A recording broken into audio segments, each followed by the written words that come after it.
Bonjour à tous, c'est Alex d'excelformation.fr et dans cette nouvelle vidéo, je vais vous présenter une nouvelle série d'astuces qui vous permettra d'en apprendre davantage sur le fonctionnement d'Excel, ce qui vous permettra de pouvoir booster votre productivité. Alors vous trouverez très régulièrement de nouvelles vidéos sur la chaîne, alors pensez à vous abonner et surtout à activer la clochette de notification afin d'être sûr de ne manquer aucune astuce et de devenir rapidement un pro d'Excel.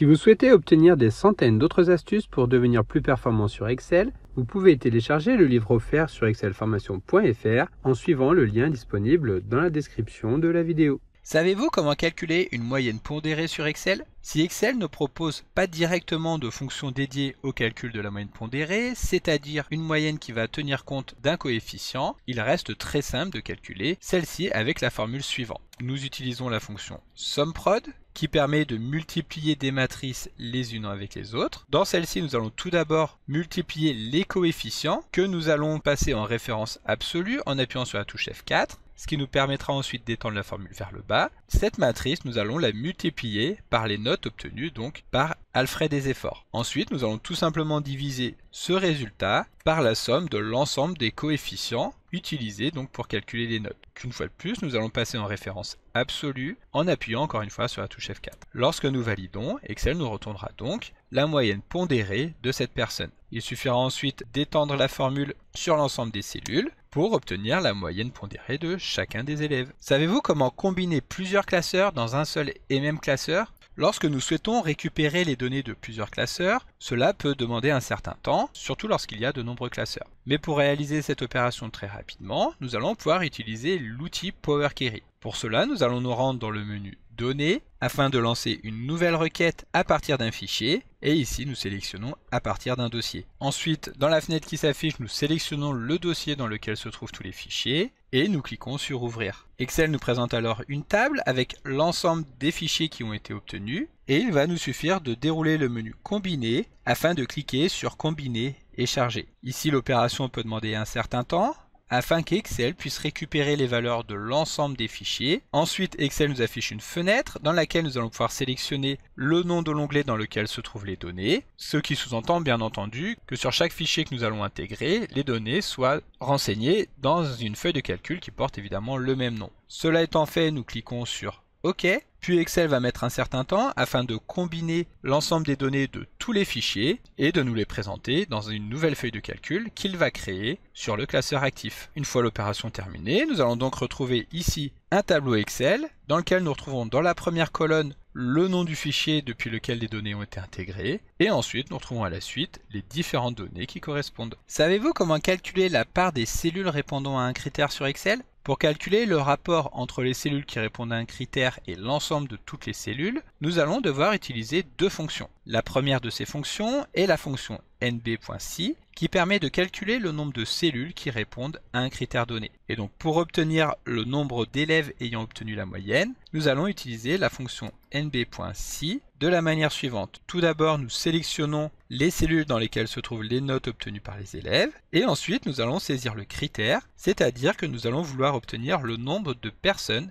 ayant obtenu au moins 10, c'est-à-dire une valeur supérieure ou égale à 10. Ensuite, il va nous suffire tout simplement de diviser ce résultat par le nombre de notes totales que nous retrouvons toujours dans la colonne Notes. Ensuite, nous fermons la parenthèse et nous validons et Excel nous informe que 40% des élèves ont effectivement obtenu la moyenne lors de cette évaluation. Savez-vous comment modifier rapidement l'ordre des colonnes sur Excel? Sur Excel, il existe une méthode très rapide pour déplacer rapidement une colonne sur une feuille de calcul. Il suffit en effet de sélectionner la colonne, puis de placer le curseur de la souris sur l'une des bordures de la sélection afin que celle-ci prenne la forme d'une croix qui va dans les 4 directions. Ensuite, tout en maintenant la touche majuscule enfoncée, il suffit de faire glisser cette colonne soit vers la droite, soit vers la gauche pour la déplacer de manière très rapide. Bien sûr, cette technique va également permettre de déplacer rapidement des lignes au sein de la feuille de calcul, comme nous venons de le voir. Savez-vous comment créer une infographie avec des silhouettes sur Excel? Pour créer rapidement une infographie avec des silhouettes, nous pouvons utiliser le complément Excel PeopleGraph. Pour cela, nous allons nous rendre dans le menu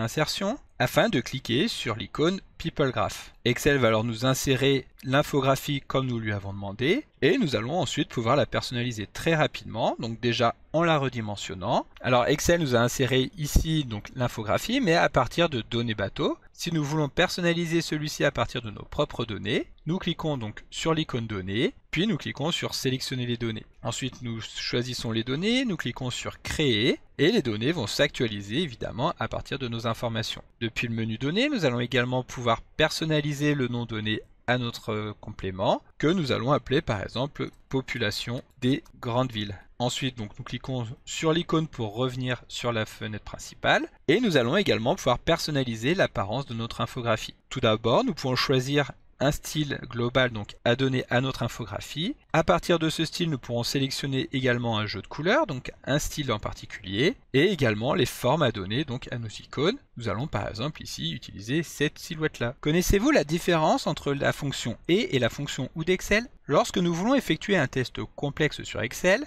nous pouvons utiliser les fonctions logiques qui nous retourneront les valeurs vraies et faux en fonction des arguments passés en paramètres. Tout d'abord, la fonction I va nous permettre de retourner vrai lorsque tous les paramètres seront égaux à vrai. Ici dans notre exemple, nous allons donc vouloir savoir si la personne a bien rempli son objectif de 25 000 € durant les 2 mois. Donc nous appelons la fonction et nous regardons si la personne a bien répondu à l'objectif au cours du mois de mars, mais également si celle-ci a atteint l'objectif au mois d'avril. Donc dans tous les cas, nous regardons si les valeurs sont supérieures à 25 000. Ensuite, nous validons en appuyant sur les touches CTRL et Entrée, ce qui va permettre de valider la formule sur l'ensemble des cellules sélectionnées. Nous pouvons voir ici, sur le premier exemple, qu'AmesDébuts a bien dépassé l'objectif de 25 000 € au cours du mois d'avril, mais pas au mois de mars. Ensuite, la fonction OU va nous permettre de tester cette fois-ci que au moins un des paramètres a été rempli. Ici, nous allons donc pouvoir valider que la personne a bien respecté l'objectif au cours du mois de mars,